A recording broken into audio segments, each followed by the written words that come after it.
What kind of pets do you think the presidents had over the years? Not just like the last 5, 10, 15, 20 years. I'm talking the last 200 years. We're about to find out. What kind of pets did the presidents have? Were they obscure? Let's see. If you're new here, this is what we do. We learn. Hit that subscribe button if you haven't already. Let's jump right into it. Salmonella. Hey adults, so most of us are aware of at least one animal companion to the commander-in-chief. All but 3 presidents have owned some. Of course, you got Trump like that. We got Buchanan, we got Trump. Who's this gentleman on the left? Cannot remember. Kind of pet during their term, and there's good reason for that. Not only does a lovable mutt serve to humanize an otherwise larger-than-life figure, but their cute antics can also be a great distraction when needed. Huh? Drone strikes? Never heard of her. Hey, we're doing a photo op with this dog that shares a name with my vice president's son, cause you know, that's not weird at all. But he's talking about Obama there? That's kind of funny.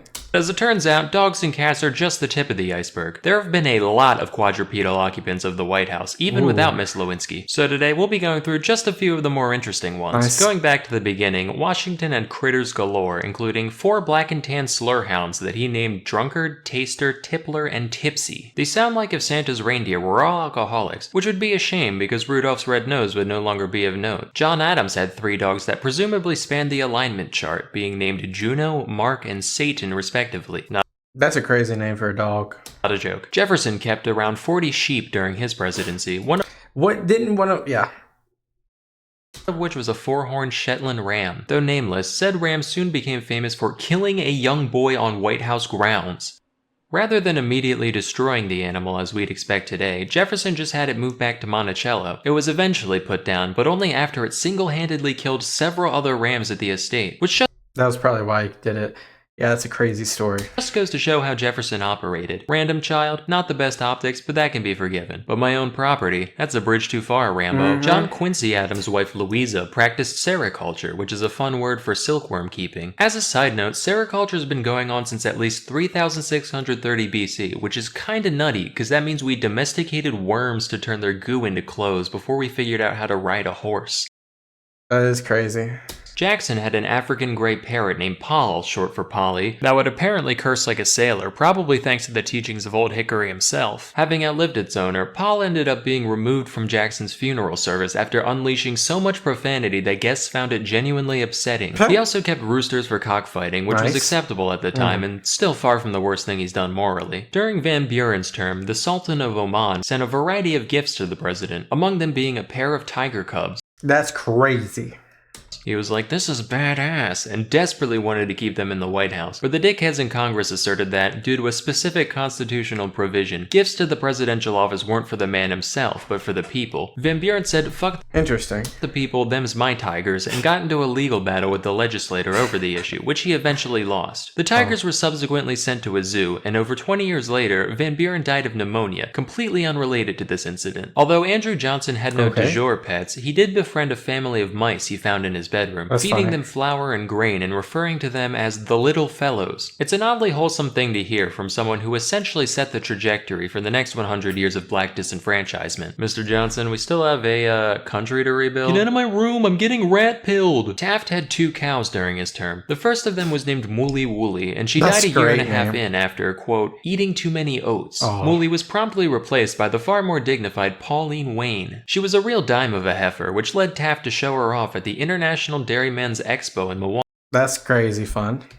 In order to get her there, she was transported in a private car attached to a train headed for the stockyards in Chicago. But a switch crew mixed up which car was hers, leading to 2 days of frantic telegraphs asking where the president's cow had gone. She only narrowly avoided the slaughterhouse when a couple of attendants at the stockyard recognized Pauline for what she was, and all was well. This next one requires a little background info. So the traditional Thanksgiving dinner was and remains a significant yearly ceremony for the first family. For half a century, from 1873 to 1913, the duty of providing the presidential turkey belonged to one Horace Vose, a private turkey farmer based in Rhode Island. After his death, though, things turned into a free-for-all, with numerous farmers sending unsolicited turkeys, both alive and dead, in an attempt to secure a position as the next annual caterer for the White House. Nobody was decided on for a decade, and upon assuming office in 1923, Calvin Coolidge found the volume of birds showing up at his doorstep alarming, and put an end to the tradition that year, instead opting to buy his own turkey. But in 1925, after much outside pressure, he caved, and was immediately flooded with not only turkey, but a variety of increasingly exotic animals to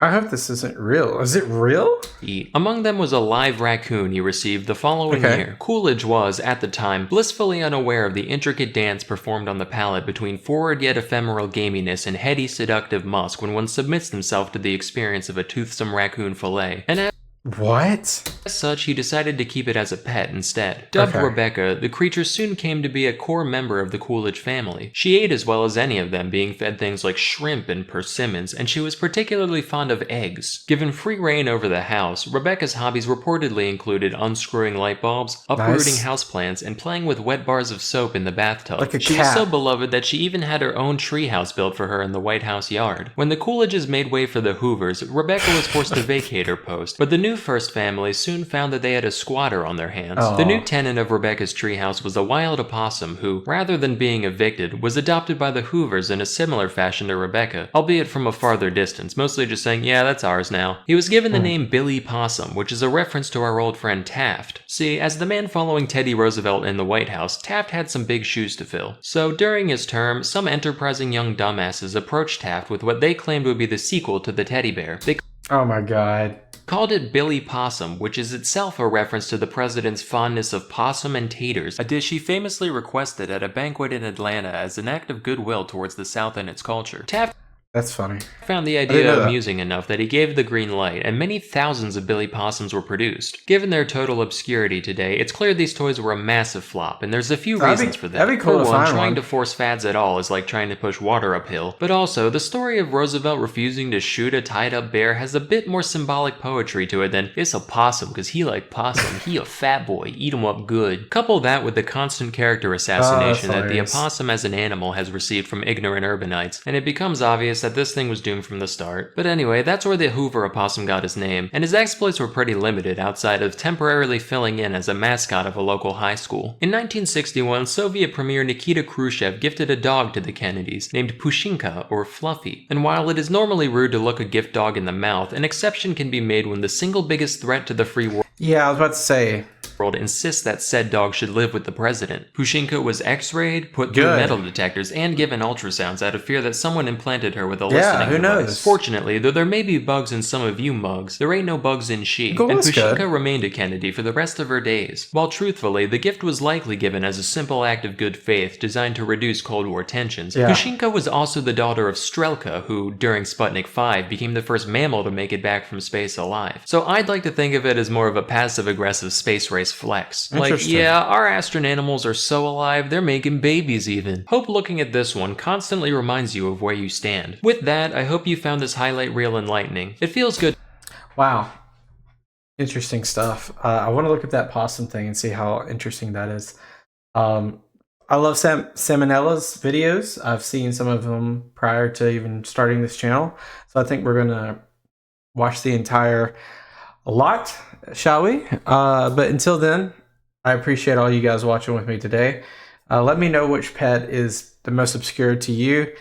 To me, I think the possum has to do it, right? No, the stupid ram. That's what it's got. The stupid ram that killed somebody. I think that actually does it for me.